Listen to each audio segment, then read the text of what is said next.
জুলাই আগস্টের ছাত্র জনতার আন্দোলনে যশোর জেলার শহীদ সহ যারা সারা বাংলাদেশে শহীদ হয়েছেন এবং আহত হয়েছেন এবং যারা এখন আমাদের পাশে দাঁড়িয়ে আমাদেরকে দেশ গঠনের সহায়তা করছেন, আমি স্মরণ করছি যারা এই দেশ গঠনে এখন বিশেষ করে উপদেষ্টা পরিষদ সহ আমাদের বিভিন্ন রাজনৈতিক নেতৃবৃন্দ এবং ঊর্ধ্বতন কর্মকর্তাবৃন্দ এবং বিশেষ করে প্রিন্ট ইলেকট্রনিক মিডিয়ার যে সাংবাদিকবৃন্দ তারা ভূমিকা রাখছেন।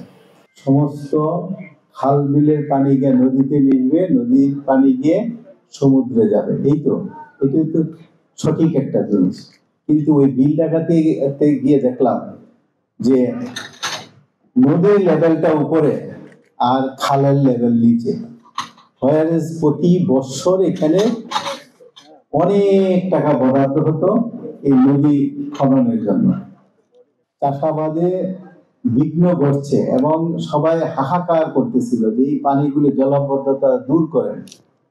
তখন ইউনো সাহেব এবং কৃষি ডিপার্টমেন্টের সব লোকজন মিলে 10টা মেশিন এখনো চলতেছে, 24 ঘন্টা চলে। দেখেন কি মাত্রায় দুর্নীতিটা চলে গেছে, এটা কৃষকরাই বুঝতে পেরেছে যে আমাদেরকে বাঁচান। এই নদী খনন করে না, বরাদ্দ হয় একটু একটু করে দেখায়, তারপর করে না। এই একটা নমুনা। আরেকটা হলো যে হাসপাতালে এখনো তো ছাত্ররা কাতরাচ্ছে। একটা ছেলেকে দেখতে গিয়েছিলাম, সে 60 ডিগ্রি অ্যাঙ্গেলে তার পাটা ঝুলানো। তাকে জিজ্ঞেস করার পর আরো কয়েকজন গিয়েছিল, সে বলে যে স্যার, বাংলাদেশটাকে নতুন করে গড়েন বা বৈষম্যহীন ভাবে গড়ে তোলেন, না হয় আমার এই ভাঙা পানি আবার রাজপথে যেতে হবে।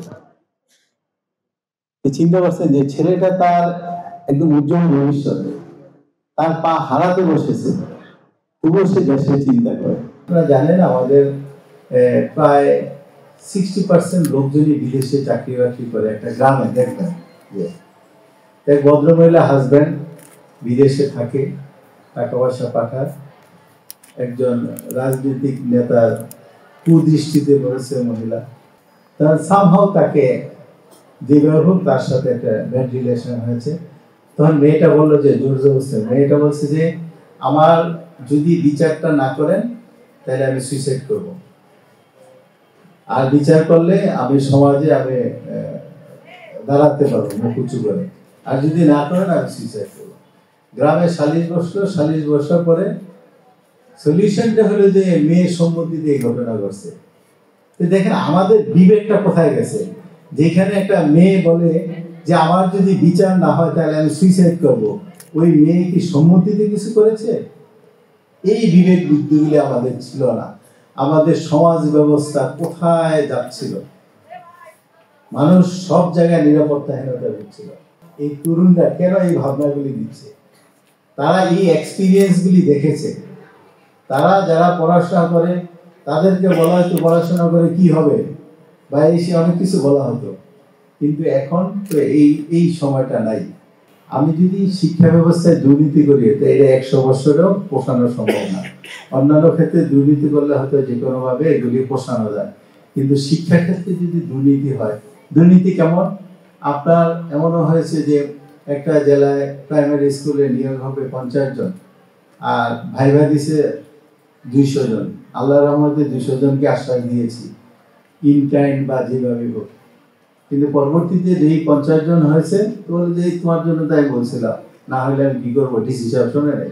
কিন্তু ডিসি সাহেবের কাছে মার্কস তো 10 নম্বর, কিন্তু আমরা এই কাঠ গড়াই এই বিষয়গুলি কিন্তু হয়ে আসছিল। শিক্ষা ব্যবস্থা যারা এখন যে ক্রিয়েটিভিটি আছে, ক্রিয়েটিভ প্রশ্ন বলে, শিক্ষক ভালো মতো না নিয়োগ দিলে তারা কি শিখাবে? তারা যদি তারা যদি নিজেরা না জানে আরেকজনকে শিক্ষা দেবে কি? এই তরুণ সমাজ একটা সুন্দর প্ল্যাটফর্ম দিয়েছে, এই প্ল্যাটফর্মটা ধরে আমরা সামনের দিকে এগিয়ে যাব।